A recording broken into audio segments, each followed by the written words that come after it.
Live from the Pathway Studios in Johnston proper. You are live from the path.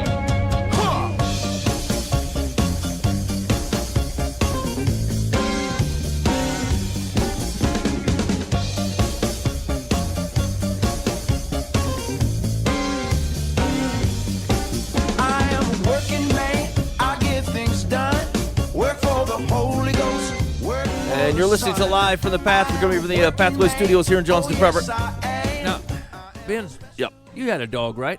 I had 2 dogs. So here's what I noticed about this is like I go to let the dog in, and I only open the door like wide enough to fit the dog's exact body. You ever notice you do that with the animals? You go to let one of the animals in, and like you don't swing the door wide open like it's Merry Christmas time. You estimate the dog size, and you put it almost dead, and that's the size of the dog. And I thought, I guess you do. yeah, you do, right? And I thought, if someone ever did that to me, I would be so angry, right? If I showed up at a guy's house and he only opens the door my exact width, and I would be furious at him, like, you honestly saving like 57 cents on the heating bill? You can't open this door enough for a man to comfortably stride through? But I do it with the dog all the time, and I act super impatient. Like, sometimes I'll accidentally hit her in the leg. I'm like, I got to shut the door right now. And then if I hit the dog in the butt with the door. You raised the barn? After I only opened the door, 8 inches. I thought, I'm a jerk. I don't know why. And then I thought back over my life. I'm like, I've done this with every animal I've ever had. Like, the door comes open, the exact width of the animal, and I expect them to narrow their way through. Is it because you don't trust the dog? Like, if I were letting you into my house, you would likely fend off any nefarious creature that might be trying to get at the same time. But the dog has no such discernment. He's likely to be looking at his phone while we're trying to broadcast the stuff. Dan and Boova. We do video, fellas. Hey, man, video. I love you guys. I love my fiance more. She's just about to go to bed. Leave me alone. I got someone who really wants to hear a sermon, so I was just telling I'll get it posted. So. I was telling my story about the dog, Ben. And I was listening to your story about the dog. To being I here. have a dog. Sheesh. Hey, I got a buddy whose dog swallowed a tennis ball. This isn't a real and story. Had to go in for surgery. He's just covering this up because he's afraid of being on the Yeah. phone. Tell us another one, Dan. Tell us another situation Ate about a tennis this ball. dog. A tennis ball. Swallowed a tennis ball. Like whole? Whole. And they tried to get it to throw up, and it wouldn't. And they had to go in this morning for surgery. And I don't know what that looks like, but I have a feeling. Oh, yikes. Yeah. Because you can't really deflate it. No. I mean, okay, Inflated. listen here. I don't know how to put this delicately. I feel like it could come out. Yeah. I've seen stuff of a I mean, that's pretty, a big dog, but Yeah, like a pitching machine. stuff happens larger than life. No, we can't let Mike say that and not comment. Mike, no. There's Like a a whole pitching- lot of like a you just pitching got to get machine. through to get there. Hey, That's awful. That's how you get Booba to pay attention during the show. Is you imply that you poop like a pitching machine, and then Booba goes, "Well, I'm going to direct my conversation up to something else now." I was paying attention to the dog conversation. I was talking to my fiance also. Don't judge me. Leave me alone. Rocket Man. All right, Sweet Moses. that's disgusting. Rocket, no, that's... Is the dog all right? You They said say went in yes. for surgery I texted today. them a few times. I even kind of thought, man, should I go to the, waiting? Like, All right. I've never thought that All before. right, let's talk socially. Is that a deal? Boy, Is that a Dan. deal? I think it is these days. Yeah, It yeah. never used to be. Oh, no, come I think on. it's a deal because your kids have moved out, and then you've moved closer to animals, and you're like, I should go there and treat the wounded. Okay, so I haven't hit that point yet because I would never say to someone, "Hey, I heard your cat's in surgery." Dude, I'd totally do that. I'm praying on it. But and, you know what? And I'll that be there. means something. It does. Yeah. They're part of the family. Am Just I says- the jerk? like when I? No. Yeah, you are. Yes. No, I'm with you, Booba. No, you're both jerks. I've had a hard Okay, people. if Mike and I are on the same page, Dan, I'm wrong. My gut reaction, people are like, hey, my dog's going in for surgery tomorrow. Can you pray? I'm like, pray for what? Right. Your dog gonna make it. Your dog ain't gonna make You know it. what I'm saying? Well, they Man, didn't that's ask me to terrible. pray. I just actually thought. I mean, I've I'll had be that, honest. though. There are people who are in surgery. Like, yeah, they'll be fine. Yeah. Yeah. I don't go, but I actually, I thought, man, I should. Yeah, I should Dan, go. that might be a kids are moved out thing because I've never No. once thought. No, You're the one who said it first. no. Listen here. Why are you disagreeing with yourself? No, I said that. No, Mike Oh. did. Yeah, no. Like, Mike, I agree. there's a thing about pastoral care, and frankly, just being a friend that says, "I care about what you care about." Yeah. Right, and like everybody cares about. Hey, but my mom's in the hospital. Right, they might hear from Right. 50 people. Right. The person that says, "Hey, man, this is impacting you, and I know it's just your dog, but I also know that you care about it, and so yeah, even if you popped in for 5 minutes, say how things are going. And if you're like getting a hammer toe fixed, it's like it's a hammer toe. It'll be fine. Yeah. But your dog's like having their stomach ripped open. That just seems big to me. Yeah. You keep the ball, you think? Ooh, you put it in a That jar. took You put a it turn like in one of those. that I was Yeah, like no, a class no, case. you do not have. Can I have the come vet on. sign it? Or What the is dog. going- what is happening? You know, actually, I think I would have a harder time if my pastor didn't show up, because I'm like, what? I mean, Don't you care? what are you doing? I mean, what you got? I mean, it's not like you got a job to be at. You know work what I'm like saying? an hour Why don't a you week. meet me at the vet clinic? This I is think your people, job. I think it's a really big misconception, right? But like, I just assume that all pastors are available to do anything at all times. You know what I'm saying? Like, I just assume you actually have absolutely nothing to do, and any idea I come up with is worth your time, because you don't have to go to work, as far as I'm concerned. Oh, sweet Moses. Welcome to the established church. Yeah, that's exactly.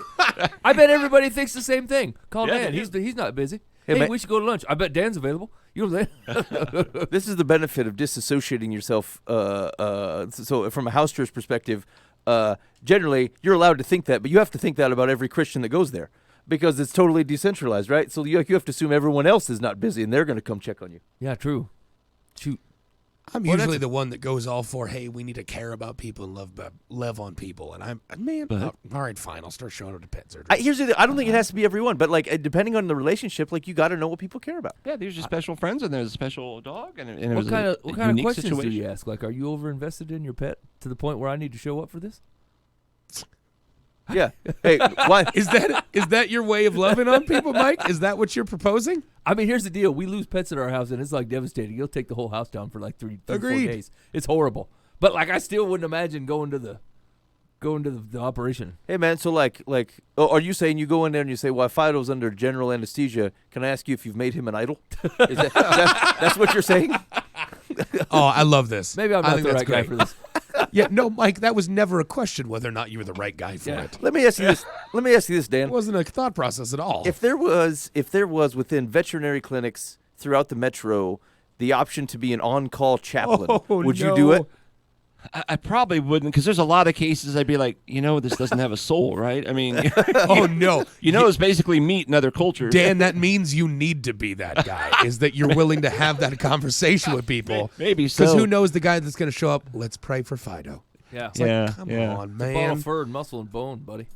I can't do it. Yeah, I mean, so are you. solely. Okay, that's also a valid point. I honestly In certain did pray cultures, for we this. are also food, too. Just a heads up. I honestly did pray for the surgery, though, and as I was driving down the street, I'm all like, right. I just want to go well. Because I suppose we pray for that stuff all the time. You pray for inanimate things because of how they're going to affect people, yeah. right? Because of how Yeah. they're Okay. Yeah, okay. That's reasonable. Hey, man, I've prayed for myself at a stoplight because I was unintentionally running late to church, and by unintentionally running late to church, I meant I slept in. Yeah. I'm flabbergasted by this example. Yeah, Continue. I've never heard. No, you've never heard of such a Way out of situation in which character. I've slept in.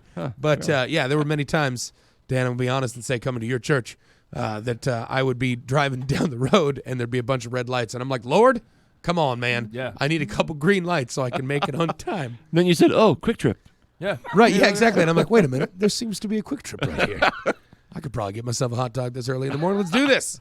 So I'm gonna share this just because for some reason I just can't get enough of these particular types of stories. A multi-site mega church, primarily based in Ohio, partnered with a nonprofit to eliminate $46.5 million in medical debt, the largest medical debt relief amount to date.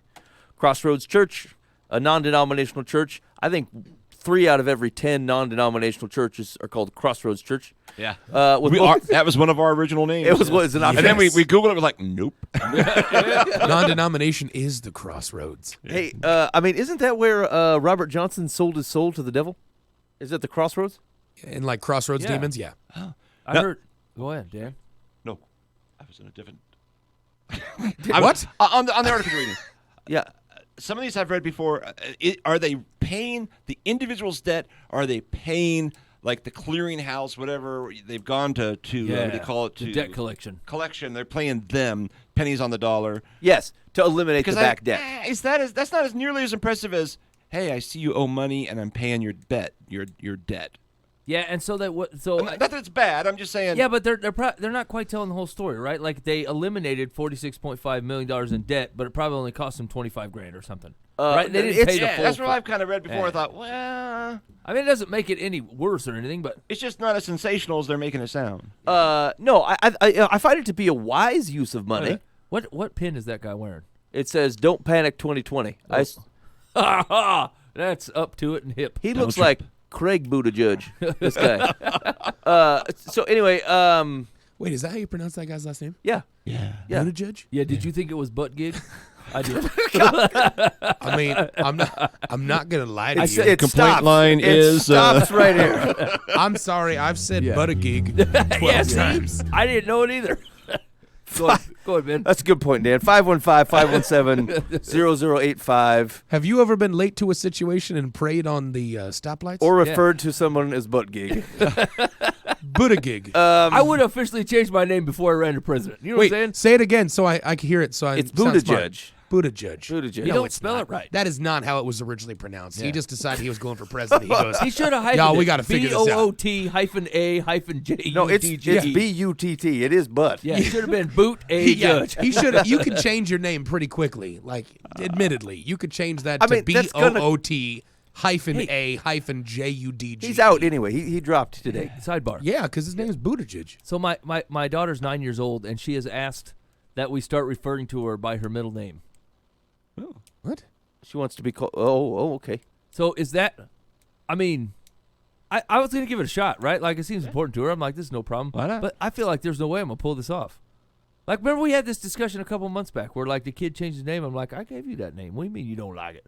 You're gonna put it. That's hard for me to take, Hey, right? shoot. I want you to call me by this other name. I don't like the name, the first one that you gave me. Oh. Wait, she said she didn't like it, or she just prefers the middle one? She said she wishes it was her name. Oh, I think kids go through that. yeah. Yeah, that's no big deal. Yeah, say it. Yeah, give it. Okay, can I piggyback on that for a second then? Speak it, Boova. I'm going to change my middle name when I get married. Boova? I hope No, it's yeah. not butt gig. Well, no. So I've really been. It's actually pronounced Buttigieg. Oh, Buttigieg. I'm going to make fun of that all day. No. So my middle name is Dean, and there's a long backstory as to why it's not my favorite middle name in the world. Whatever. And so there's a family that kind of took me in, and so to kind of pay honor to them, I want to take their last name as my middle name. yeah, And so I'm going to be Carson is going to be my middle name. yeah. And so Troy butt gig Carson. right, Troy Buttigieg Carson Buva Inglehooski. Yeah. It's gonna be it's gonna be crazy. My fiance is super excited. I just want you to write me a check once Yeah. with your full name. I just want to see you sign it. What? Yeah. I just want to see Really your drag it signature. out. Sign my full name when it's changed or Yeah, right yeah, now? Yeah. Yeah, No, with no. the Oh, gig. okay. No. Huda Oh, Husky or okay, whatever. gotcha. Yeah. Well, so like it's like they try. So when my parents passed, they kind of even thought about adopting me, but I was already an adult, and they even kind of looked into what does it look like to adopt an adult. Yeah. It just not even from the perspective of like to take me in really, but just to right. show me that they love me. Yeah. And so like I even have fake adoption paperwork from them in crayon from all their kids. It's super cute. And so I'm like, oh, well, like This isn't real, you dummy. What are you, 7? what are you, a 5-year-old? What's am happening? 7. Yeah, that's exactly what's happening, Troy. Oh crap, I'm a terrible big brother. No, like do you so with in that context, do you think my parents would be upset about that? Obviously, it doesn't really change much, but like if they were still around, would they be upset if I changed my middle name as parents in the room? I mean, I mean, it didn't make me upset or anything. Like, Okay. I'm not really upset. I just feel like I'm gonna have a hard time doing it. Like, I've called her by the okay. same name for 9 years. Right. Right. And then she's like, call me this different thing. I'm like, man, I don't know. I'm gonna screw that up. I've always tried to be really intentional when because you have relatives and stuff. Oh, I'm Buffy now. No, I'm Bufferly or whatever. It's Yeah. just like I try to keep up with what's current. Uh-huh. And because everybody around them's always called them their third grade name. Right. And it's just like, no, you're a big guy now. You're Jeff, not Jeffrey or Yeah. whatever. Yeah, that's true. I mean, people get to do that. Yeah. All right, good. I'm in Yeah, support. yeah, give it a go. I was gonna say, Mike, you've called me by my actual name probably less than 10 times in our entire Only when friendship. you're coming in late for dinner. Right. What? Then I use the full name. Otherwise, it's Buva. all 6 of them. Right. All right. So let me ask this question. So this is people paying off whatever $46 million in medical debt, and agreed, it's pennies on the dollar. So are we saying it's better? Would it be better to pay off current debt at full price? Because I suppose the question is, if you know they ain't going to be able to pay it anyway, Yeah. Do you just let it go to pennies on the dollar and then pick it up? I mean, I look at it as I'm not really helping that family unless I went and actually paid their medical bill. And that sounds, I guess it's technically still the bill. I was going to say it's but- still their bill, and so they just don't own it. They don't. It's obviously been sold off as its original debt to a debt collector, but like that means that their credit scores are no longer going to be affected by the debt. It's not going to be affecting them. I mean, they just won't have that they have to pay. Maybe that's money they pay every month that they no longer have to pay. Like it's still great. I mean, but it's just not greatest. It's not like the Tories Angels, where they're like your people are. It's an organization where people are incurring medical expenses, and Tories Angels is flat out just paying it. There it is. Full price, and you're not worrying about it. Because I suppose at this point, there's probably a sense that 80% of this, or even probably 90, 95, was never going to get paid anyway. If it went to collection at pennies on the dollar, they weren't going to pay it. And so, although there is a release of a burden that you feel, even though you were never going to be able to do something about it, that is a very positive thing. It is something slightly different than someone incurring medical expenses and you just paying it, so like they didn't even have to carry it around to the point of pennies on the dollar. I have a broader question. Okay.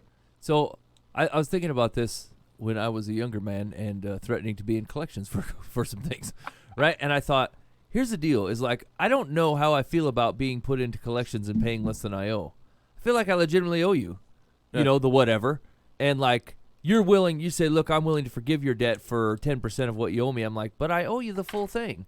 And like, I feel like I should pay the full thing. Well, generally, don't you still pay the full thing? It's just the hospital gets a smaller portion. The debt collector gets to keep it. No, I don't know. no, you pay less. Yeah, it's just like when Maybe you I've never let it go that far. when you get overextended on your credit cards, you know, every once in a while they'll be like, look, you owe us $35,000. Look, you know, we'll take 20, and then that's it. We're done. And we'll just call it what it is. And I thought to myself, if I ever let this go to collections, I feel like I still owe that amount. Now, granted, especially when it comes to medical debt, that's harder to take in because all that stuff is super inflated, ridiculous anyway. Right. You know, and then I'm like, well, now I'm just pumping money into a system just so they can do this to me again. This doesn't seem right. But like at the end of the day, I went and I owe the money. And so I feel like I shouldn't get away with not paying less. You know, I shouldn't be able to pay less because whether they will accept less or not is not my business. My business is I owe you $35,000 and I got to pay it. I feel like that's fair. Well, but here's the deal: is that both of those are capitalism, right? You racked up the money. They don't have to agree to settle for less. They've offered to. You know, that they have the ability to do so. Yeah, but isn't that kind of like an integrity thing? Like I did the thing that cost $35,000. And so I'm agreeing to pay for it by doing the thing. I mean, here's the thing: when you go to you ever got a good deal on something? No, I pay full price. Yes, retail. every time and That's right. plus Every garage sale, you're looking it up on eBay and saying, "Sir, you've underpriced that by This I is owe you $37 $7. $47.50 is what I should pay. And for every trash day in which you took stuff home, you knocked on the door and gave him I have $50. participated in. That's what I on thought. Many of them. Okay, I get everything for free. You're right. I don't pay It's like, no. we Okay. just picked up a free piano like 5 months ago. Yeah, this worked out great. And remember, when we went to go pick up that piano, the guy was glad to be rid of it, and he's glad that it went to a place that was going to use it, right? Yeah, it was great. And so you didn't insist on paying more than what he was willing to do. It's what he was willing to do. Yeah, but I didn't. But we made an agreement based on the premise that it was free. Where the deal I made with the hospital was, you fix my leg, I give you $30,000. Yeah, but And now I'm reneging on the deal and saying I ain't gonna pay you the 30, except 10, yeah. So here's the deal, except though. less, or I'll give you nothing. That's basically what I'm saying. I mean, they're also allowing you to borrow later in life because they agreed to do it. That's the thing is, like, I don't think you need. You should pay your bills. It takes integrity to pay your bills, right? But like, just in situations where what you predicted to happen doesn't occur and your situation changed, you're not the only impact. And so eventually, and it'll take, I mean, they'll try to squeeze you for the entire amount for quite a while, but as it persists, they'll try to cut their losses. And there's a whole business. There's people that are employed, work in that market. I don't think it's a deal. Because here's the thing: is if you now try. hold on that logic, that means I should overdose myself on drugs because there's people in the drug recovery area making money. They can do other things. There's people hooked on stevia. So can the people in the Hooked debt on collection. stevia. Yeah. I'm just saying that's a bad example. You've Just met- because it keeps people working is not a good reason to facilitate something. I would bad. agree with Ben's first premise of yes, you should pay your bills. So when Shanna was born, we had dropped our maternity insurance because we figured we were done with children, and so we had a good bill. because then suddenly she came. And it was a struggle for us, right? I mean, they tried to get us on government assistance, and I said nope. I'm going to pay for I make the bill, I'm going to pay it, and that whole thing. The baby's born, we're paying at chipping away at it here and there, paying little by little. It's a major stress in our life, but we're paying it, you know. Yeah. And I go in one day, and they're like, "Oh, someone came in and paid that for you." I was like, I still have the receipt in a notebook. Yeah. Right. I still do my finances from this notebook, and it's just like, who did it? Oh, they won't tell. I mean, it's just like that's what I think. That's of awesome. when I hear that. That was a complete blessing, specifically to our family, saying, "Here is your medical bill. We just paid it for you." Yeah. And Yeah. that's what I always thought of. Then I dig deeper, and I was like, "Wait a minute," because I would have been like, "Eh." I mean, I still would have been grateful, but it's different than if Yeah. like they sent us to collections. I'm like, I don't care. I'm not answering your phone call anyway. Blah blah blah. You know what? You know what's probably cool, and without maybe much thought, is that hopefully God's people are doing exactly what someone did for you, and we just have no idea. Yeah. We don't even know nobody about knows it, that. Yeah. right? But then other folks are paying what is equal to some $50 million, and we're like, oh, those guys are great. Like most people who are doing that stuff and doing it with the right hand, not knowing what the left hand's doing, you don't even know they did it, right? They just did it, and that's it. It's never a deal. Boy, I bet that was cool, Dan. It was amazing. I bet that was eating up your tax returns for forever. I Oh, mean, tax return. Oh, the baby. never mind. Dang it. Yep, it was just that was like a God moment that was really really cool, and that's not to take away from what they're doing, No, but no. it's not the See, same. see, It's we not the sound same. very curmudgeon-y in this conversation, like, oh, do you know these guys and stuff. I mean, they're still doing a very generous thing. It's something that they did Yeah. not have to do. Yeah. But it does bring up, I think, an opportunity to even think about doing something like that. Is that there's places where you can go to that RIP medical debt and help pay off debt, and that's good. There are there's probably opportunity around you to be a blessing like people were to you and your family in that situation. absolutely. Yeah, and you would. I mean, so that's what's interesting. You got to be close enough to someone to know that they didn't have insurance, right? Because like I would just assume most people I know, I don't know, it shook out. I think we paid cash for all of our births, actually. Like none of my kids were. I had 4 kids, and like none of them were covered by insurance, and so like we had to pay cash for all. I had to borrow for at least 2 of them. Yeah. But like generally speaking, I look out and I just assume people had insurance and they had a baby and whatever. And so I suppose you get close to people, you find stuff like that out. You find ways to help. Interesting. Well, so overall, what were you yawning, Boo, or do you have a? No, I'm laughing. Sound like No. you fell off a real small cliff. He's reading the book over there. Oh, Jack and Jill. This is great. No, that's not what happened. I laughed at the situation because I realized that literally it just now hit me that you pay for babies. Yeah. I thought my part was done a long time ago. I'm so dumb. Like my brain went, wait a minute, what are we talking about? I paid cash for these babies, and I'm like, hold up, you go to a hospital to have a kid. Of course you're going to Oh pay man, hey, some- we negotiated everything with Shanna. We went in. They said we're going to get you some Tylenol, and Cheryl's like, we got our own. They're like, you can't do that. We're like, we're friends with the doctor. She said yes, and we saved probably $50 on 3 Tylenol. I mean, I'm a salesperson right. by heart. Don't tell me this. These doctors are going to hate me when I have I'm kids. just saying. Is that a bad thing as a father to go, hey baby, can we look at home birth then? Like, Oh, It's not cheaper. Like when I say What? I paid for my births, I paid for home births. what? I'm over 4 kids. I'm over $20,000 in for 4 kids. Wait, why do you pay for a home birth? Well, because there's still medical professionals there. His wife charges to rent. monitor you. you bring in a doula. Yeah, like they're still bringing oxygen don't to your know this place, stuff. and they're still hanging out while you're birthing kids. Oh, I didn't know that stuff. Like the only thing I've Hey ever man, you heard of has can't. been the basic you concept can't of like, give birth in a closet. hey, we had a baby in a bathtub. I mean, Like, is that not a thing? No, that's a thing. But medical professionals are still there? Yeah. Oh. Yeah. Okay. There's well, a lot that can go wrong. Oh, but- agreed. That's yeah. why I've always kind of thought, man, that's crazy. You're doing a home birth. I guess I just didn't know that you had a medical professional. Yeah, they're that still was there. The midwives and stuff are still there, and generally Oh. they'll bring a nurse. So you have a nurse and you have a nurse midwife, and they're there for I mean, whatever, it makes 6-7 sense. hours. It makes plenty of sense. I've just never really thought about it, I guess. Yeah. Yeah. And so, all right, cool. Thanks, fellas. I mean, I'm looking forward to having kids within the next couple of years. So You've I've got to probably- get the insurance. It's just it really makes life easier. Oh yeah. All right, Oh, big man, pause. Yeah, I do need to get. All right, you're listening to Live from the Path. We appreciate you hanging out with us. That's again, hey, that was an awkward pause. If you hate it, just go call the complaint line, 515-517-0085. Hey, another thing to do, in case you take us in on a legitimate podcasting area like Spotify or iTunes or whatever, leave a review of the show. And it's debatable as to whether that helps the show out or risky. not. But it is helpful for us to know. It's like a complaint line, but at the tip of your finger. You can give it the old 1 star and say, I listened, and it was awful. And we say, well, thanks for tuning in. So I've actually seen a couple podcasts, or maybe they're apps, right? Like the 4th time you open it, this thing will pop up and says, give us 5 stars now. And I'm like, yeah, okay. Just as long as you don't drag me away and make me do it in a separate app, I'll agree to anything right now if you'll get this pop-up out of here. Yeah. I did not expect that from you. Yeah. Because even I'm like, I'm not going to give you anything. No, I love that. Just irritates me. No, they're like, because they don't say, what star rating would we give? They're like, give us 5 stars. I'm like, yeah, okay, just don't take me to the App Store again. I'm surprised you're that impressionable in that situation as well. Yes, sir. Yes, sir. No other part of your life are you in a place where you go, hey, you want me to do something? And it's very structured? Got it. Yeah. That is never a I Mike love it. move. Are we following rules today? I'm in. I will do whatever you have laid out for me. Wow. I'm going to start texting a new you much world. more structured responses. It is a new world. what a time to be alive.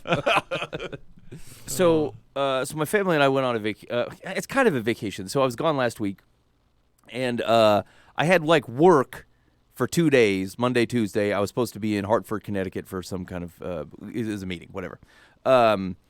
And then, but we decided I was going to fly there, and flights for like $450. I'm like, well, this will be all right. But then my wife goes, hey, we want to go. I'm like, you want to go? you want to go to Hartford, Connecticut? She's like, yeah. I said, okay. We're going to have to drive because we're going to have to take the van there and put all the kids in it. I'm like, you wanted to drive to Connecticut at the end of February? Like, I mean, this is dicey behavior. You could end up on all kinds of weird stuff going on. And she goes, yeah, me and the kids want to do it. I said, fine. So it's like 20 hours there. I was going to say, it's got to be pushing that. Yeah. Okay, Yeah. We were in the car for 40 hours over the last week. And we kind of, to make the trip worth it, we left a little early. We left on like a Friday, and we got to Cleveland, thumbs up. We got to Cleveland in one day, and then so that we'd have time to make our way to that Hershey, the Hershey plant in Hershey, Pennsylvania. Been there. Okay, that was kind of fun. Yeah. You go through a little tour and you sit in a cart and they fake show you how the chocolate gets made and stuff. You turn the levers and Yeah. Yeah. and I mean, they had all kinds of cool merchandise and stuff in there. They also had things like 4 different things where you could go like make your own chocolate bars and stuff. But it was like $40 a ticket. It wasn't even close to reasonable. Like I would have been like $16. That's expensive, but you might be able to convince me. But $40 a ticket seemed outlandish. We also went to Independence Hall, like where they signed the Declaration of Independence and where the Constitution was drafted. And that was pretty cool. And what else was out there? There was and Valley Forge. We went to visit Valley Forge. I've not seen that. Boo, have you been out there? No, I haven't. Every time I go out there, I usually just stay around the Pittsburgh area because I'm there with my fiance. We don't leave and go anywhere. You could go to Valley Forge. Well, agreed. We just it's not It's really famous. a sightseeing No, I understand. thing. It's all about like, hey, let's sit on the couch and just spend time together. Let's look at each other. I mean, I don't know about your relationship problems. So I anyway, don't know what happened at Valley Forge. so there was no battle.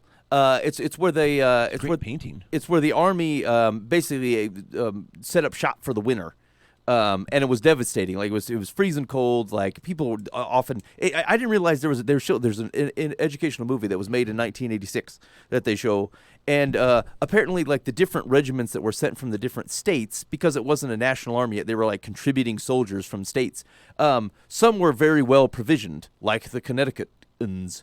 And some were not. I believe one of the Carolinas, like they wouldn't. And so like the Connecticut guys had like nice warm boots and big coats and whatever, and the guys from South Carolina had nothing. Like they didn't have any shoes on, and they were like people were dying all over the place. People were catching colds. They said that I think they lost like 2,000 men over the winter. That was at Valley Forge. Is that the one that was like, we fired our guns and the British kept a coming? No, There wasn't near as many as there was a while This ago. is the one where they cross the river and George Washington's up on his knee, you know. the crossing the Delaware, but that was not related to Valley Forge. Oh, but it sounded, in my mind, it was great. Right war. I Are love we my just own gonna history. keep saying the wrong things for Valley Forge, Ben? Yeah. Hey, that's where that guy gave up that thing that's a fort that's named after pencils, right? Right, The right. zombie Ticonderoga? outbreak started. 4-7 years ago. 20 leagues ago. Yeah. Okay. Yeah. Isn't that on where down the Plymouth, Mississippi to the Rock Gulf of is? Mexico. Anyway, sorry. 1, 2. Anyway, so we're in we're in Pennsylvania. This story sucks. Ben. I'm getting there. It was really long. There was a point to this. Yeah. Oh, this makes me so happy. No, we need to keep going with this fake history thing. This is great. We were in Our Philadelphia. schools have failed us. We go to Philadelphia after we saw the Independence Hall and stuff. That's where George And Washington's from. somebody we know who was from there said, "Look, you got to get the cheesesteaks." We said, "Fine." There's apparently 2 cheesesteak joints in Philadelphia. Oh, There's- yeah. Geno's and Pat's. Okay, and so I decide, hey, we're going to Geno's because that sounds more legit than Pat. That's exactly what I would have done. Okay, so we're driving down there, and driving through Philadelphia is really difficult because like the streets are narrow, they're made for horse and carriage, and they're parked on both sides of the road, and so and they're super tight parked. There's no spaces anywhere, and the guys are parked so close to the stop sign that I don't know whether they're waiting at the stop sign or they're parked there. And so every time I get to the stop sign, I gotta like look into the car window to see if there's anybody in it before I decide to go. So we get to Geno's, and what I didn't realize is these 2 competing cheesesteak places were across the street from each other. Yeah. Which was a way more exciting proposition to me because then I thought they're probably yelling at each other, right? Like they're like, "Geno sucks, come to Pat's. You suck, Pat." Like what? Like that wasn't what was going on. So anyway, I dropped there's nowhere to park anywhere around this place, Yeah. and so we pull into this back alley, and I let my wife out. That's a great idea. I know. It's a wonderful decision. And I let my wife out. Wait, okay. She Sentence wanted got that. worse. She wanted that was her choice. Yeah. She was gonna go get him. That's a good idea, Ben. So I give my wife a bunch of money and I send her out to Philadelphia. In a back Cash in alley. the air. Yeah, waving, sweetheart, this is the cash I have for you. Here. Midway between the fault line of Geno and Pat. She goes and she's gone for maybe 15 minutes. I'm ready to bust. I said, "Look, she's already gone. She's gone. It's a done deal. She's already Me and the kids are heading back home if we have to, if there's any trouble." So she shows up and she's got to sandwiches and she looks at me. She says, "Ben, you'll never guess what happened." I said, "What do you mean? What happened?" She goes, she was waiting next to a guy who was ordering stuff and he was telling a story about meeting the Pope." Yeah.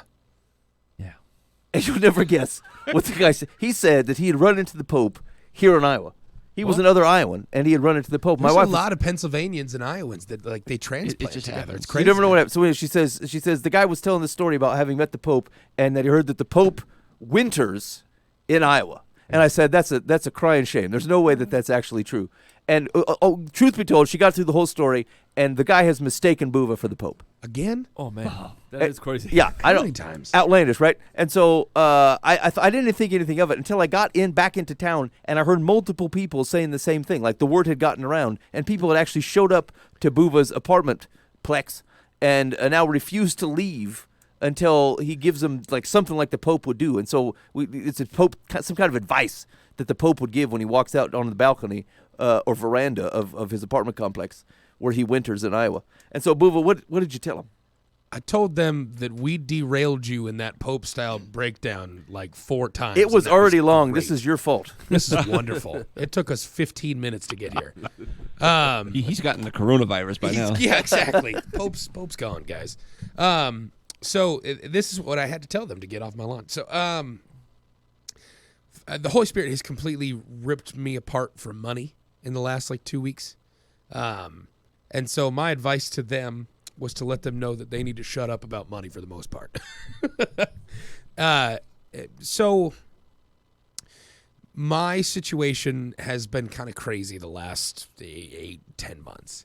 And I've, left a job, and I've been unemployed, and I've been working in a position that I didn't really feel was like what I was supposed to be in. And I've been praying to God and asking him to direct my path and be in the right place and making certain that I'm staying where he's at. And this is all coupled with plenty of situations in which I've prayed about pride that I have and prayed about trust that I don't have for God. And it all came to a serious spearhead today. And so I recognize that my faith has grown a lot within the last year, and I'm incredibly thankful for that. And just some crazy stuff's happened, but I'm terrible about trusting God. Like straight up honest trust. And like understanding that my financial situation is not scary to God. It's not. It's not crazy. Like my bills do not scare him. The things that I'm committed to do not scare him. The aspirations that I have do not scare him when it comes to an economical perspective or an economic perspective. It's not a bunch of money. And even if it was, he's God. He's got it all. Like he controls all of it, right? And so this has kind of culminated to where like I was making good money at one job and then I was just in the wrong spot and I was doing the wrong things and I was living in a place where, you know, I was surrounded by, I was living in cesspools, man. I mean, it really was. And God called me from that. And it took a lot of trust for me to go, okay, fine. I want to follow your heart and I want to follow your will and your way. If that means I got to leave this job, great. And so I did. And I even thought to myself, man, I can't wait for this better job. And my brain went, better obviously means I'm going to be making more money. Why would God call me to make less money? That doesn't make sense. Well, yeah, it does. It makes plenty of sense. And that's exactly what's happened. I got called to be unemployed for a while. And I'm like, I don't have enough money to pay my bills. Like, what am I going to do with this? And God kept showing up and going, dude, trust me. Like, I'm going to take care of you, whether it was through other Christ followers and believers that were helping me out, or whether it was from random money or things I knew I had spent money on, but for some reason didn't come out of my account. And I always had enough. I always had enough. And so fast forward a month and then I got a job and I started making significantly less money than I ever had. And like, I always had enough. Always. It was never a thing. Like I made a fraction of what I made before. Ironically, and before I thought I didn't have enough money. When I was making more than twice what I'm making now, I always thought to myself, man, I need to make more money. But now, same bills, a fraction of the money that I make, I'm fine. And then, so this all culminated to today. I was really excited because I got a big sale at work, and I get commission on the sales that I get. And it was literally like, it was a full week for me, and I only technically work part-time because the company that I work for doesn't have enough to pay me full-time most of the time unless I'm doing certain things. And so I really work part-time for the most part. But I got a full week, and I'm like, yes, I got a full 40 hours this week, and I got this huge commission check coming, and I'm like super excited about that. And then I got taxed a bunch, and of course that's going to happen, and I expect that. But like, my brain went, I worked my butt off last week, and I got this big check, and all I have to show for it was a moderately similar check to what I used to make. Like, I worked my butt off to get this, and all I've got is what I used to make on a weekly basis. And so my brain went, why did God call me from that? Why did God call me from a place where I was economically comfortable and doing okay to leaving that? Like, why would he do that? And I had this real woe is me crap attitude. Like, and I'm mad at myself for having it. And I've been praying about it all day because it was just the wrong spot to be in. And so I'm sitting there, I'm like, all right, God, I need to figure this out. Like, I need to come to you with this because this is a blessing. Like, this is a blessing that you've given me. You've given me a huge check in comparison to what I've had before. And my first thought is, man, I miss what I used to have.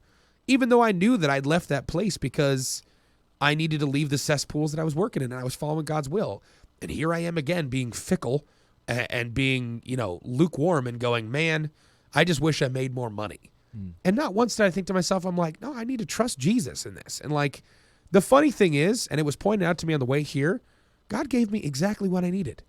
I have enough money to pay my bills exactly and then pay off a huge debt that I have. That is huge. That is enormous. And it's freeing and it's awesome. But my fickle heart decided to think about it from a crappy perspective and go, man, I really wish I made as much money as I used to. If I could only go back there, even though I know it's the wrong place to be, even though I know God called me away from there, it was a Holy Spirit move, and I'm in a cesspool when I'm there, all I could think about was this money. And so I keep asking God to show me how to trust him. And he keeps showing me how to trust him. But I keep straight up going back to wishing that I could do it on my own. And that's really what it boils down to is sometimes I don't want to have to need him. And it's an incorrect way to look at my relationship with him. And there's years of back stuff that I can talk about when it comes to that. It's not important, but like my brain goes, I like to not need people. But like in the last 5 hours, I've been thanking God for needing him. And it's a weird spot for me because I'm not used to that. But like, since I started existing off of my trust for him, my faith and my relationship with him has exploded.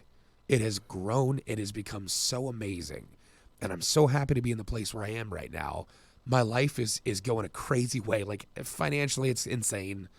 Whatever. But like, I'm with my fiance that I'm in love with, and I'm so excited to be starting a new life with her. I've got my stuff taken care of. I have a car that barely runs, but it still runs. It does what it needs to do. I have an apartment. I got a roof over my head. I got clothes. I got food. I don't go hungry. The Lord provides for me perfectly. He may not be providing to me to the point that I am rich, but he's providing to me that I am rich in the right ways. Like, I don't have a bunch of money, but I've got him. And man, that struck me like a friggin' hammer today. Is like, I'm thirsting after him most of the time. But sometimes I fall back into, all right, God, I feel like we're in a good place. I'm going to take it from here. I don't need to trust you anymore. Thanks for building that trust with me. I don't need to anymore. I've got this. And that's kind of when I get hit with no, that's not what this looks like. There's not a place where I'm going to bless you to the point where, like, you never have to trust me anymore. I want you to trust me. And I want you to need me. And, like, I'm going to give you what you need. And that's what's going to happen. And not saying I'm never going to have money and I'm never going to be in a place where I don't live paycheck to paycheck. I'm not worried about that. But, like, we read Luke 6 a couple weeks ago in church. We're reading through that, and it's the Beatitudes. And I had this weird revelation where I'm like, for some reason, my prosperity in Christ for the last 10 years of my relationship with him has been seated in the fact that maybe someday I won't be financially worried anymore. But never once is that actually said. Never once does Jesus say, hey, you're going to be rich economically, and that's how you know I'm there. It's kind of the exact opposite. And there's a lot of cultural stuff and there's a lot of things going on that says, like, the blessed are those who are poor is not just an economical thing. But, like, I keep thinking that my relationship with God is going to lead me to being rich. And that's just not true. And it's not something I should be focused on or care about. I need to make sure that I'm rich in the spirit and rich in a place where my belongings and my riches are rooted in him. And are rooted in my relationship with Christ and how that looks. I'm told constantly to not care about what I have here, but for some reason my brain constantly goes back to it. And so to wrap this up, if you find yourself in a place where you think that the culmination of your relationship with Christ will be in riches here, you're in a rough spot because that's never promised. That's never said that it's going to happen, nor should it be what you want. Your riches need to be rooted in the kingdom of Christ, not in the kingdom that you create here. So, yeah, reevaluate what you think about money. Seriously. And don't just say those words. Figure out if it's a problem where you're not trusting God. And understand that follow him and he's going to give you what you need. I think you've hit on a very prescient concept that I don't think I fully... until you started talking about it, that I have applied fully enough, which is the notion that the belief that our success is largely indicated by our level of control. So money is one element of that, right? Like, to the extent that I have money, it gives me a means of control, and we would say I am successful because I can control something. But people feel the same way when you think about the type of job that you have. The more control that you have over your work situation, the more successful it feels like you are. That's why people want to be the boss. They have some level of control. And so think about how many places in your life that actually applies, and how many places that you're fighting for a sense of peace that is completely tied to your personal ability to control something. I feel like that's probably a lot more than I would readily admit. If I really sat down to think about it, I would say I'm not worried about this particular fire over here anymore because I have this under control. Yeah. And so, hey, my kids aren't misbehaving. I have that under control. No one's having to pay off my medical debt. I have that under control. And so the very notion it's a burden that can never be fully lifted, and that you will forever be frantic about trying to take control of situations that are not, you do not have the ability to control. Yeah. And the biggest blindness, think of how some of the richest and most powerful people in the world get taken down by scandal after scandal. It's because it was a false notion that they had the ability to control themselves. When they had the ability to something that they had that they felt like that was within their power, they misused, because ultimately they were dominated by their lust for somebody else or lust for more money, or they were still being controlled by something else. And so I think the broad notion then is, when we talk about rethinking money, I wonder if it's right just to elevate it up and say, look, we need to rethink how we think about control. Yeah, that's fair. How much I have under my own control, and say, the world is on fire in some places. God is still under control. Mike, this comes back to a lot of conversations we've had in this studio about trying to help people who don't respond to it. The frustration we find is the lack of control. I can't force this person to respond the way that they should. And it eats at you. It grinds at your life because you want that part under control. But it wasn't ever yours to control to begin with. The false sense was that you could make decisions on somebody else's behalf. And so think of how often that contributes to burdens on us that don't belong there, because we felt like we needed to get it under control, when it was God's responsibility. God is going to have to handle those types of things. Right. And it's not because you're trying to dominate a situation. It's just sometimes the way that we see peace is tied to how much we know that it's not going to blow up. And trusting in a sovereign God is heavenly security, but it's earthly risky business. It's going to feel like you're taking risks. Just like your situation, right? Like the one that says, I walked away from a job that paid X, and now I'm going to make half X. That seems like that's a worldly risk. Okay, but it's a heavenly security, because if we're trusting God to say, for whatever reason and mechanisms, I know He has me in this situation. It is not completely under my control. I don't feel peace because I have it under control. I feel peace because God has it under control. And it doesn't mean that you can't ever have situations in which you are financially secure from a worldly perspective. Right. Fine. Because, frankly, financial security allows you to then help people who are not financially secure. Okay, you can be that. But just like I wonder how much of my ability to lay down at night and sleep peacefully is related to my own sense of situations that I have under control, as opposed to fully trusting that God otherwise has things under control. I guess I speak about this so long because I feel like, as I'm saying this out loud and moving, as I hear you talk about it, I'm guessing that's a deficiency in my life more than I probably admit.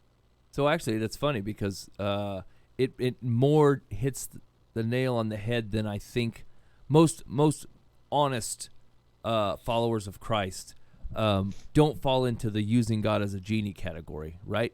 But they do use Him as a weightlifting partner, right? Where God's behind them, getting ready to grab the bar from you in case you've got it too heavy, and you don't want Him in there trying to grab the bar beforehand. You want to try to hustle it out, but then when it gets too heavy, you're like, okay, God, I can't get this back up on the bar, right?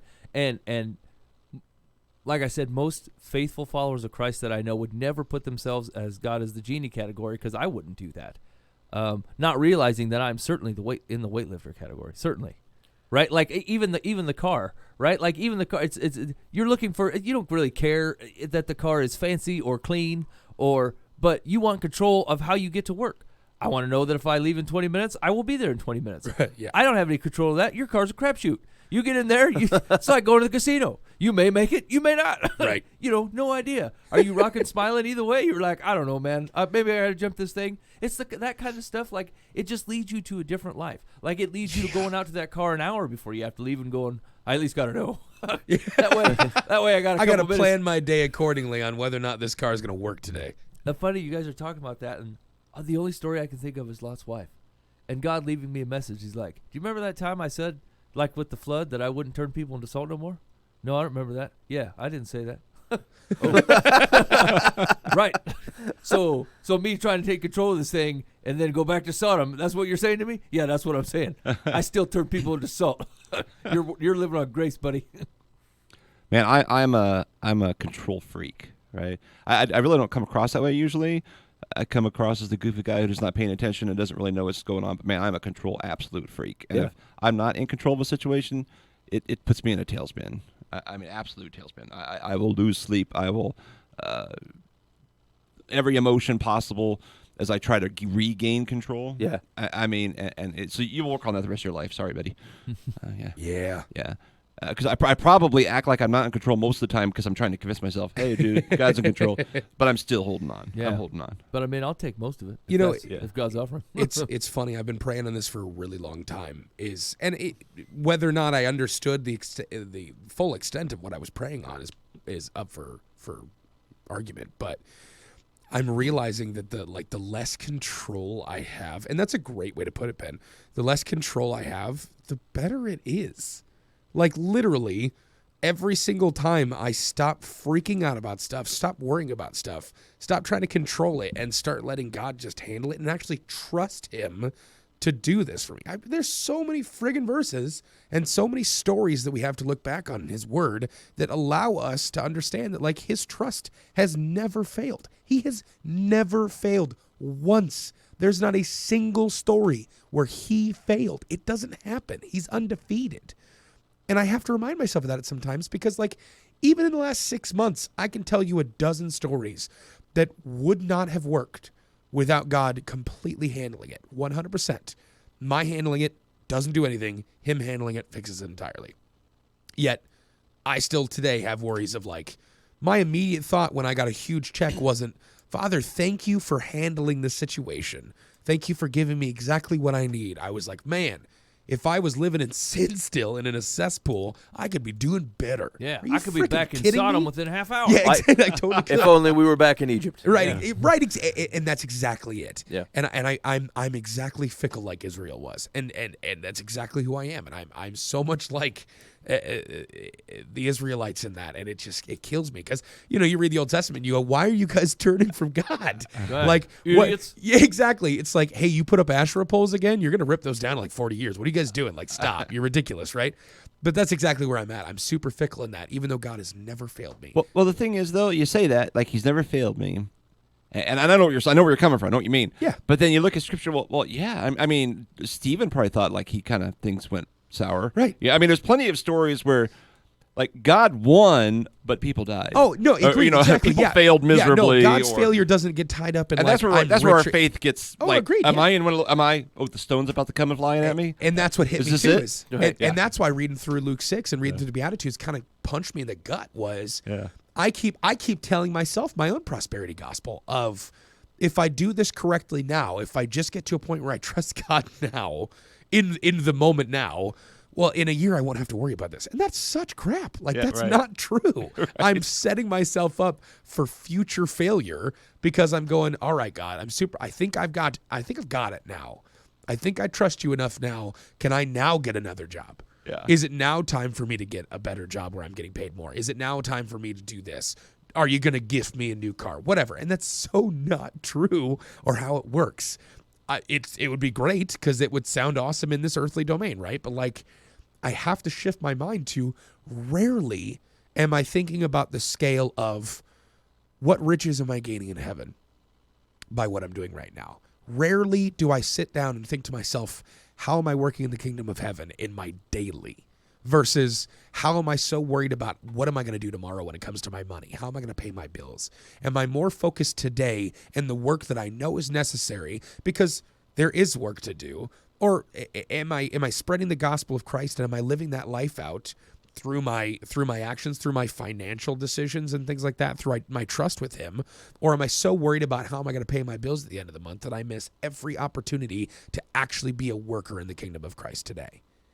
And that's where I find myself in a scary place. If I'm more worried about tomorrow and less worried about what's happening Christ kingdom style today, well, then I'm in a wrong place entirely. And I need to completely change my thought process of, let God worry about that. You've got today. You've got work to do. There is not time for you to sit here and worry about financial stuff. You need to be going out and working actively in the kingdom of Christ. Yeah, and I think I guess so. Ultimately, when you think about, hey, what am I worrying about today, or like if my situation changed, I will worry about it less.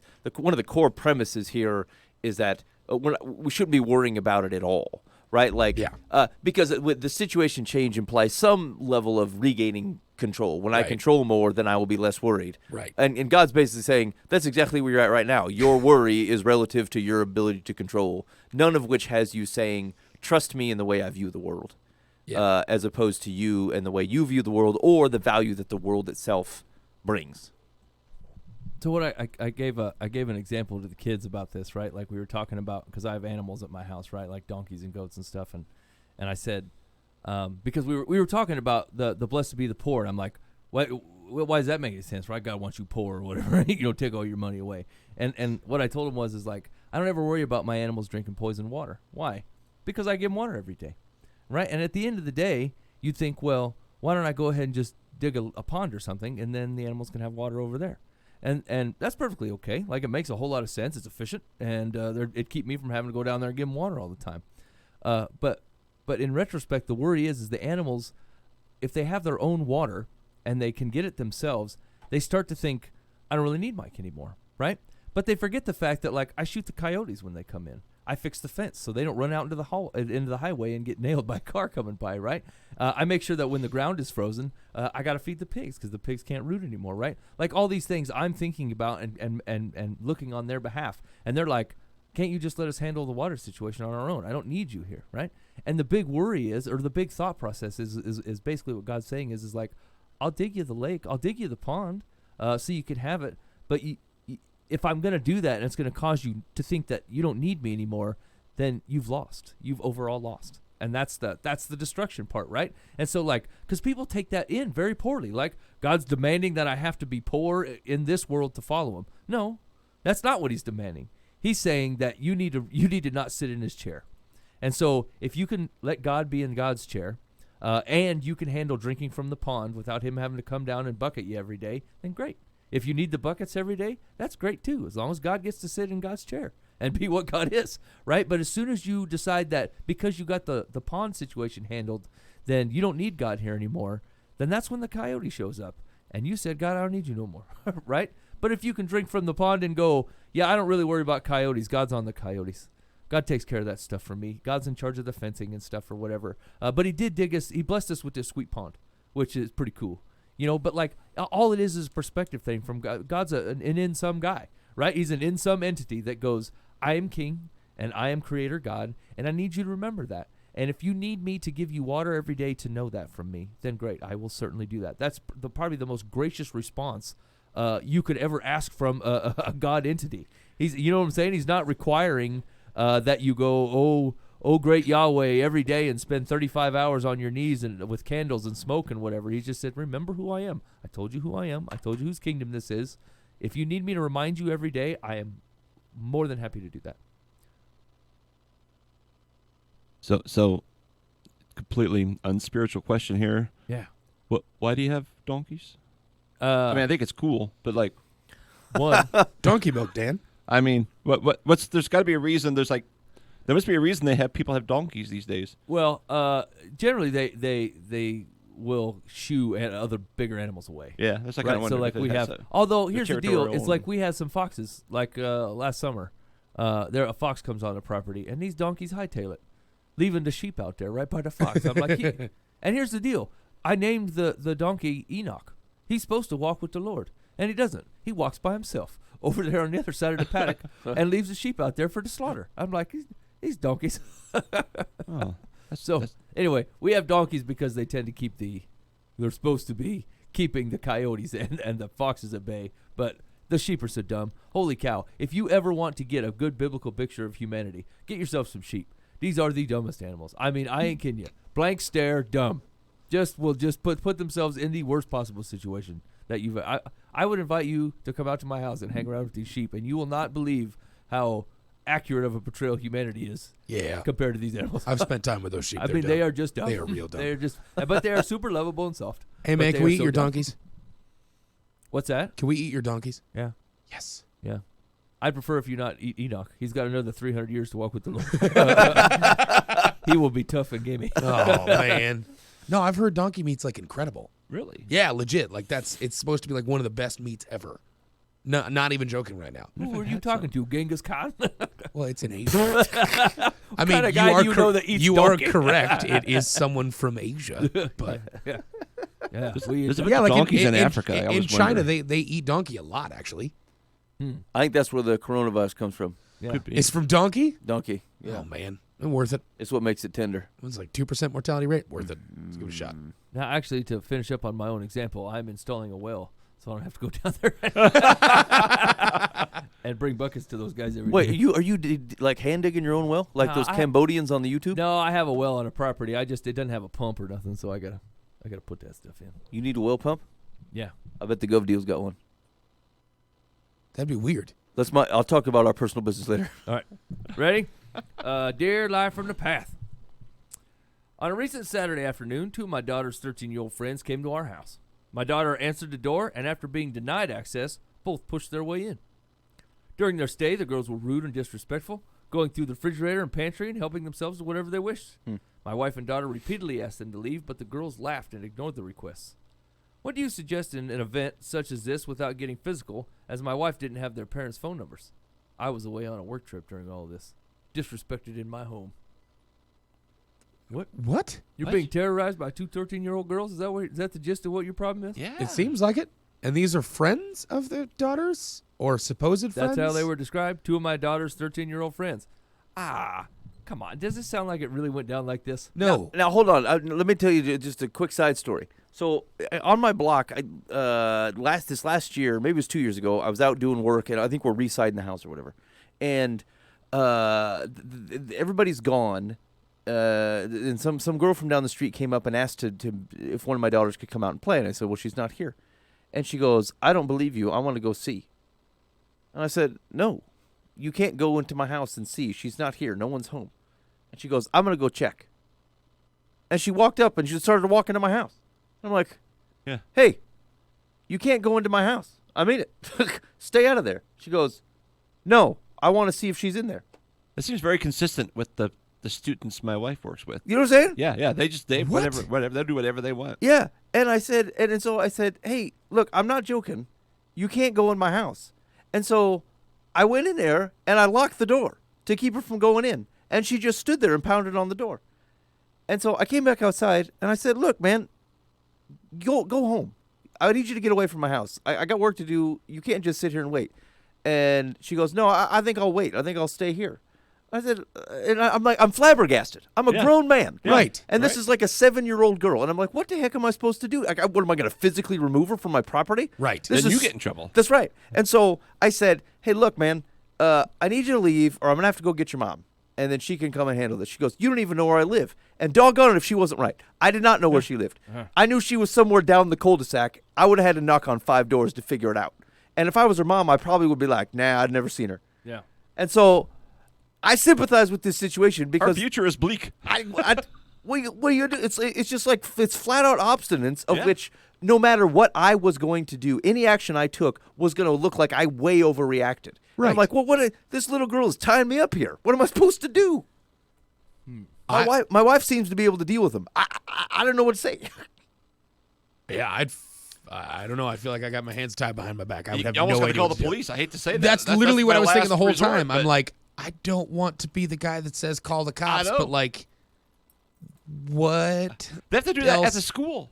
That's insane. They got to call the cops to deal with stuff. Oh yeah, I bet. Yep. Right? Yeah, they have no power to do anything, or they'll They'll get lip sued off to the immediately. principals. I mean, they could give a rip about anybody, Yeah. and then to the police, and then because then their parents defend them.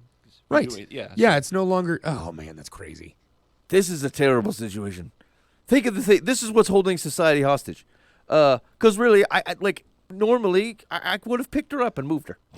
Here, Right, yeah, get- exactly. Get away from my house. You can't be here. I will physically move you. But like, I mean, sure enough, you want to get on the paper. It's Exactly. local pastor physically removes child from his property violently. I'm hosed. All I can think of is you have to call the police if they're just going to do it anyway, and they won't say no, and you can't touch them. They know you can't touch them. Right. I honestly can't think of another. Here's the thing: is that like I know that there's a thought. I'd like to say there's a path to friendship here where you can find a way to turn the situation so it doesn't end up that way. I believe I tried that in the situation I was in. Like I tried to be nice. I tried to be funny and to mess around, and it just failed. What did you say? You said your line of where mercy extends a little bit past unreasonable. I know. And you said God's is probably 50 feet past that. I did say that, and I think that is true. So it doesn't mean that it's going to have physical effectiveness in this world, right? Because we talked about that same example could get you standing outside the courthouse buck naked 20 times in a row. So what I'm saying is like, let's say, this is classic. This is built for Ben Foost. Two people walk into your house and start raiding through your fridge and cause you all kinds of trouble. And Ben Foost says, well, you can't be wronged if you gave it to them. So just tell them they can have whatever they want in the fridge. Everything's fine. She wasn't looking to steal. You think I should let this girl hang out my house? She said she wanted to go in and check. Yeah, okay. So what is she going to steal? Is that what you're worried about? She's going to walk out with a TV? No, I was worried about her staying in there. Well, I mean, what do you care? Because I'm at home by myself. Yeah, that's No, you're inviting not. a whole different. You're outside. She's in the house.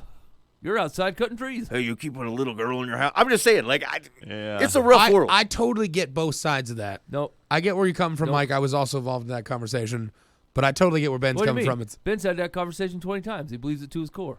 I do. I do. Yeah, I that's true. I don't know. Here's the thing: is that You're I- so no. yeah, You're, I don't know. You don't know. Yeah, you're socially awkward, bro. That's true. That's what you're worried about. You're worried about the social ramifications of stuff that hasn't even happened yet. But when children rule the world, everything turns upside down. Yeah. And that's where we're at. I mean, Here's the thing: they're still asking for your permission to go in their place, and you said, "Yeah." She go was ahead. not going to do that. She was just going to go in, Yeah, I mean, so just like these ladies. yeah, let them in. What's the worst that's gonna interesting. happen? What's the word that's going to happen? A lot. What do you mean? Well, I suppose to that extent, whatever the worst thing that does eventually happen, you can call the police then. Yeah, I mean, you're predicating this thing on something heavy. It hasn't happened yet. Now, Dan's wife obviously been burned a lot more, so she lives in a constant situation of things going crazy. You, on the other hand, this has never happened to you. I mean, how many times you got to get the law called on you? How many times do you have to pharisaitically build a fence 50 feet away from the bad thing that happened before you never go anywhere close to anything? You're right. Man, Here's the deal. rough. It's right. I totally understand. That's true. There's a fear in there. It's difficult because I don't know how legit it is. Maybe that's the deal. I don't know whether it's a legit fear or not. But that's a lot of power. Yeah, I suppose if there's a difference, that's giving a lot of power to a child who will not use it with any sense of discernment. Yeah, I mean, practicality-wise, I don't know that I would handle it much differently. I don't know. What do you do with a 7-year-old? I mean, you could pray that it's a boy, because I'll hit a boy, or pick him up and drag him out of my property. That's no problem. Hey, man, Actually- Mike, still don't do that. Yeah, especially if I know the boy. I've had greater success with annoying 7-year-old dudes who have come over to my house and are like picking up tools and crap while I'm like under the car trying to fix something, and they're like whacking things with it, and I might say, "Hey, knock it off," and they respond better. Yeah, Yeah. yeah, yeah. This is a tough situation. So what's our advice? Call the police? I can't think of I anything really else. don't want that to be my advice. I But don't either. Yeah. like I'm very against saying the words "call the police" in this situation, but like I legitimately don't. I think there's a fear there also, but like also from the perspective of like I don't know what else I would do, because if I make any moves towards anyone, and this is honesty because this is stuff I've dealt with before, being a big guy in any situation that's either physical altercation and or verbal altercation, I am always looked at it as at fault. Yeah. Because they think that I What should. this brute did. Yeah, exactly. They think that I should be in control of all situations at all times without having to exert in any way, shape, or form. And so I'm automatically looked at as the offending party. And Can you that's think of- happened can in you my think life of anything multiple that times. you could do that would just make them want to leave? What if you thought it was a Phil Collins night? Say, good, I'm glad you girls are here. We're going to rock That out to is Phil Collins. inventive greatest hits. and phenomenal. Yeah. Or Eat a it's, skunk. Here's the deal. If Yeah, anyone could we're about probably to ready talk to their spray way this out of it, skunk I air freshener. probably could. this is our skunk air freshener night. Here we go. We want to come through. Sweet. Yeah. Yeah. I mean, I suppose you could try to out-weird them. Oh, I'd totally win that. Yeah. That's what I'm saying. Use all the tools in your belt. Oh, man. I talk. Yes. They'd You're stay for right. The show. I would talk them out of my house. I'd be like, here, let's talk about entropy. Hey, that's a great idea. You should start to evangelize. Yeah, you know what? Hey, you going to be in here? Let's talk about Jesus. Yeah, I'm glad you're here. Do you know Jesus Christ is your Lord and Savior? Yeah. Yeah. I happen to have my flannel graph. Yeah. This is why Fellas, that is the answer. Yes, this is why I would have tracks. I would get pamphlets for this Yes. situation. I'm going to glad get you're that here. $1 million bill that we've left at so many different restaurants as tips. Let me get my grandma's big Bible out. This would be great. Take a seat. That's true. This is the failsafe. Yeah, The you've one heard of thing- Pharisees, you've heard of Sadducees. Do you know anything about the Essenes? This is the one thing that no one wants to listen to when they're trying Yes. to brash into your Oh, house. man, this is Start awful. with numbers. Yeah. Okay. Yeah. This is- Yeah, what do you know about Levitical law? yeah. Do you know what beget means? Here's the thing. Group full of pastors. First thing you guys come up with. I could read the Bible. You're all ready to start making chords in the corner. Start whooping Can we people. please write a fake article that's like the top 5 books to read from when you're trying to get intruders out of your house peacefully? Yeah. Yeah. You guys stick around. It's Deuteronomy time. Yeah. Hold on while I light the special candles. Yeah. This is a good idea. Okay. Step 1: evangelize. yeah. Let's read through all the gospel genealogies of Jesus. Yeah. Yeah. Planting the seed. You know what I'm saying? Yeah. Yeah. Yeah. This Throw the counts. seeds and then say, look, hey, man, we got a break from Bible study. The Gaithers are on. And then sit down. Hey, we will have at least the same success as your average youth group. A bunch of random teens walking around yeah. looking for soda while you talk about Jesus and they don't pay attention and try to escape. Well done. Yeah. Well done. Nailed it. Then All you right, got to make let's see some what kind of weird Secular in it to offers. win it games to keep their Obviously, attention. It's going to be lame. Secular says, these are your quotes, friends. Your wife should have done what anyone should do when unwanted intruders burst into one's home. She should have called the police, had the girls removed, and filed a formal complaint. She should also have reported the incident to the school, gotten the parents' phone numbers, and School? informed them about what occurred so it doesn't happen to her and your daughter or some other family again. And by the way, your daughter should be taught to never open the door unless she wants to let someone in. I mean, I don't really want to live in a world where I got to talk through the door. Right. Who was that? Why do you have to call the school? What's in any of their business? I think they just were talking about getting the contact info for the parents. Yeah, but whatever. Is the school the new arbiter in every fight you got? Right? You got a problem Nor with will your the neighbor, you gotta school call the give out principal? that information. No. No. You can't just call the school and go, hey, so-and-so is here. I need their parents' numbers. That's not how that works. No. It's just a difficult situation. Yeah, evangelize. We fixed it. Now think of this though.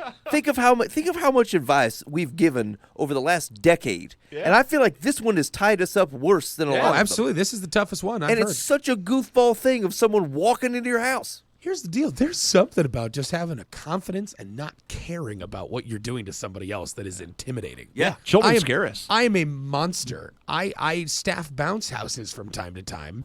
And I had a situation this weekend where a little girl was kicking me. She was kicking me. This 3-year-old girl was kicking me. Mom and dad were there. And I'm just like, what do I do right now? Yep. Like, she's not hurting me. And I've repeatedly tried to go, hey, let's have fun and let's not kick each other. You can go bounce. And she's like, kick me in the shins. And I'm like, I'm going to throw this girl in the trash. Like, I'm 800 times your size. My lunch will be bigger than you. Leave me alone. That's gonna make the Boova greatest hits. I'm gonna throw this 3-year-old girl in the trash. A classic. Hey, Now, man. I don't know why the police suspect you immediately. In my, When in you my run for president. In my defense, I did not throw the 3-year-old girl in the trash, and her parents were very thankful that I was good at what I did. Okay, ready to go? One more? Yeah. Let's see if we can do better on this one. Oh man. Dear Live from the Path, I have a coworker with a troubling psycho. You know, it occurs to me real quick before we leave this subject. My wife would know how to handle this and handle it correctly. That's what I'm saying. My wife I don't deals know with this how- same girl all the time and seems to handle it just fine. yeah. Yeah, girls just do this stuff. Yeah. I've watched my wife in like one of the toughest situations, and like there's a guy crying and he's guilty and he did this thing, and my wife looks him right in the eye, crying too, and says, I love you. You need to back off from this, and we need to just start over again.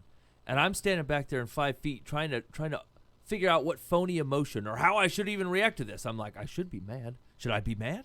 Should I be forgiving? I don't actually know. I have no true feelings at all in this situation. I can't decide what character I'm going to play in this thing, and my wife is playing the role of herself. Yeah. And nailing and doing exactly what she's supposed to be doing. They know what words to say and the attitude and the tone and. Oh, it's amazing to watch. Thank the Lord for Christ falling life. That ain't no kidding. I'm sitting there back there figuring out which actor I'm going to bring to the play today, and my wife's just sitting there doing it. And I'm like, crap, I'm glad this ain't on me. I just screwed this up already. Lord, we appreciate you for Proverbs 31 wives. Holy cow. Okay, here we go.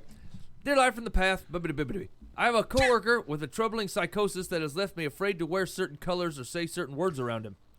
He has allowed a college football rivalry to impact his relationship with coworkers. Oh, no. Oh, no. I would really like to wear my maize and blue. Oh, boy. He put the word maize in there instead of blue. M-A-I-Z-E. Is that maize? Yeah. Isn't that corn? It's Michigan. Yeah, I'm pretty sure that is corn. I would really like to wear my maize and blue sweater, but I'm fearful of his reaction. He's from Ohio and is negatively obsessed with Michigan. Yeah. I understand rivalries, but when you won't acknowledge another coworker from that state and require all your coworkers to refer to Michigan as the M state, or you storm off in anger, there's an issue. What should I do? Should I recommend counseling? Call the police. So this is a coworker? Yeah. Okay. It's a child. It's too bad. You're a dude. I can tell you're a dude, and you should find a Proverbs 31 woman to handle this for you. You think a dude was the one who said knew- maize and blue? That's right. If you look at your sweater and go, I'd really like to wear my maize and blue sweater today, but this guy going to make fun of me? That has never crossed my mind. I'd bring everything Michigan I had just to make Right. him mad. He's Yeah, an Ohio exactly. State fan. It's like, whatever. It's called a rivalry. Yeah, my ex-boss was a Bears fan, and I'm a Packers fan. I intentionally hung up poked the bear. everything. Yeah, exactly. Literally. Should I recommend care. counseling? What do you want to get kneecapped in the parking lot? Yeah, that's the way to avoid people harassing I you. hope you get tackled. I think you need counseling. Yeah. You seem angry about your team. I think And I you talked to need my wife, and counseling. she said I look good in the amazing blue sweater, and I want to wear it. I But love think this team. Scott's going to be mad at Oh, me. you're so mean. Rick. Yeah. Man, I'd sneak the word Michigan into everything I said. Absolutely. Let him stomp off. Whatever. I would Go get have myself a Michigan coffee. Right, Anybody I'd want have one? travel brochures for Michigan. I would randomly sneak in pictures of Michigan in every Picture PowerPoint Harbaugh I on the had. desk.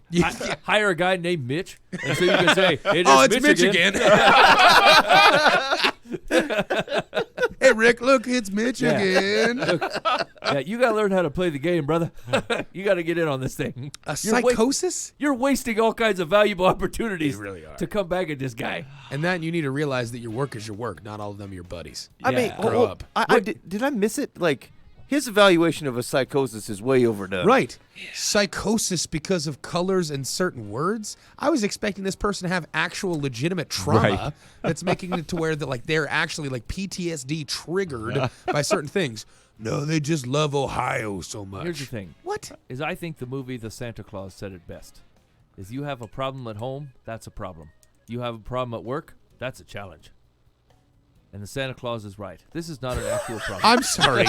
Did you just quote from Tim Allen's The Santa Claus? Yeah, I found it a very moving comment. What? Why do you know that that's from the Santa Claus? First off, First of all, I'm a loving father, and we watch The Santa Claus. but you like. Okay. Yeah. You- Yeah. Tonight you are surprising me multiple times. You don't and know I the what depths. to I do. crochet as well. I just don't understand you I tonight, don't know Mike. that. Right. It's, You're a different human being than you usually are. I feel like there's a psychosis that is Are you going to let the deep-seated. Santa Claus wisdom sink in or not? Or are you going to sit there and Absolutely talk? not. No, it's not. Now gonna listen to sink me. You got a problem at home? That's a problem. You got a problem at work? That's a challenge. He is looking at this completely the wrong way. This is not a real problem. that's right. I think that's a broad point. This is a fake problem. Yeah. As Sanford and Son would say, I'm coming home, Elizabeth. Yeah. Or Yeah. Just the way it's worded, this guy is not a sports fan in. Yeah. because he says Ohio, not Ohio State. It's Ohio State Michigan rivalry. That's what's going on. It's a Big Ten thing. And I don't think he knows what Big Ten is, right? No. I think, or he or she, whatever it is. It's so. no, he's a dude, definitely. This dude is just trying to be all manly around him and try to. So he just ignore it or play with it and do the Michigan thing, but all over the place. I But mean, really, the way he described the problem, the worst thing that happens is the guy storms off in anger. That's Yeah. a win. Oh, well. let him- It's a let him win walk I'll get all back to around. work now. He can go be mad over there. Yeah. This is not a problem. Yeah, none of this is actually this man's problem. This is another man's problem, and there's no reason to take on another man's problem like it's your problem. Yeah. I'd wear your maize and blue sweatshirt tomorrow. I'd put it right on. Your Michigan earring. And your Michigan earrings. And then make a Michigan train as you come through the office. Michigan. Whatever it takes. Get them riled up and get them to storm off, and then you can do work for another couple hours. Let him reveal himself. Yeah. Okay, here's Secular's advice. I agree that your coworker may be off the deep end. You should not recommend counseling for this obsessive and immature individual, but someone in authority should. Okay. Oh, jeez. Depending on how large a company your employer is, discuss what has been happening with your human resources. Call your boss in Or HR. your boss. Yeah, as someone who's worked HR, do not call me. This is a textbook example of bullying and creating a hostile work environment. gosh. Your clothing choices should not be dictated by a fellow employee. What the heck ever? My entire clothing choices are dictated by my employer. Yeah. Hey, you can't wear those pants. You have to wear these colored pants. Bully. Like, I mean, business casual as an affront to all good-natured society. I mean, it's not even a bully. He's just leaving mad. So, okay. That's right. I mean, Hey, you bye. guys. Don't say Michigan, say the M state. Your coworkers Yeah, refer to Montana and Michigan as the Missouri. M state, or you storm off in anger. Massachusetts. Yeah, who cares? Maine. There's I a mean, bunch of M states. This is a large nothing burger. You know what I'm saying? Like, you want to go running off angry. Nobody cares. Why do you even care? Yeah, when was the last time someone stomped off in anger And and it you affected said, like, this guy's bullying me? He's a baby. He's Yeah. a crybaby. Yeah, he's not a bully. And he's going to show up to your door, budge through your wife and kid, and then eat all your food. Next time that happens at my house, I'm putting on a Michigan shirt. Yeah. Yeah. I don't leave. Yeah. Let's talk Got about advice from judges. the first person Yeah. finally. This is our new accountant, Mitch. There goes Mitch again. Oh, Michigan. Oh, That's It's too much. Hey, you've been listening live from the path. Here's the deal. Maybe you've done a better job. Maybe you can do a better Red Fox impression. Maybe you have better advice for these ladies. I'm actually totally interested in this. I'd love you to call or text the complaint line 515-517-0085 and let us know how would we have handled this better. It's funny. The Santa Claus didn't speak to that one. That's because the Santa Claus just randomly walks into everybody's house. Seriously, random call upon. What? I can't take it. All right. Next week, I can't tell you anything except for we do plan to be here. So how about that, Mapples? In the meantime, be faithful to means God will handle the ends. You've been listening to Live from the Path.